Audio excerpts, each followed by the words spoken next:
En France, pour les élections européennes, une liste UDF seule est probable, selon M. Hervé de Charette. Il y aura une autre liste, RPR Démocratie Libérale, avec Nicolas Sarkozy et Alain Madelin en tête.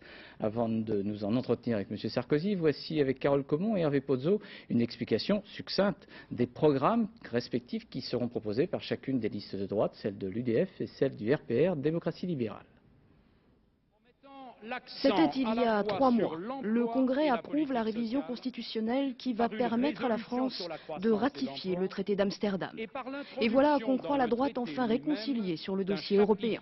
À l'exception de Charles Pasqua et de quelques parlementaires, la majorité du groupe RPR rejoint l'UDF et se prononce pour. C'est que depuis octobre, l'Europe n'est plus tabou au RPR. Philippe Séguin a réuni ses troupes et doté son mouvement d'un programme européen compatible avec la politique menée par le président de la République. La fidélité à Jacques Chirac, c'est d'ailleurs l'argumentaire choisi pour lancer la campagne européenne. Non aux États-Unis d'Europe, oui à une Europe unie des États. À cette formule, d'autres croient devoir répondre Europe fédérale.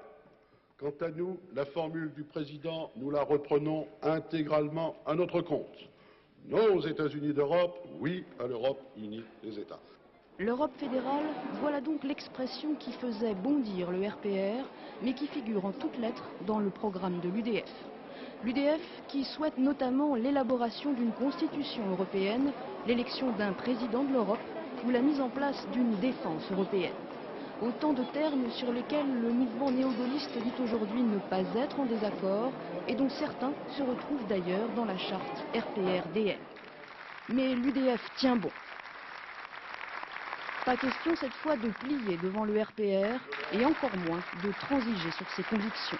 Je veux le dire en votre nom pour que tout le monde l'entende, pour aujourd'hui et pour demain, qu'on ne compte pas sur nous pour nous renier. Une détermination que les changements à la tête du RPR n'ont pas entamée. Différence dans les projets, mais aussi tactique et ambition personnelle. L'UDF entend bien aujourd'hui tirer profit du flou entretenu sur l'Europe par le RPR ces dernières années.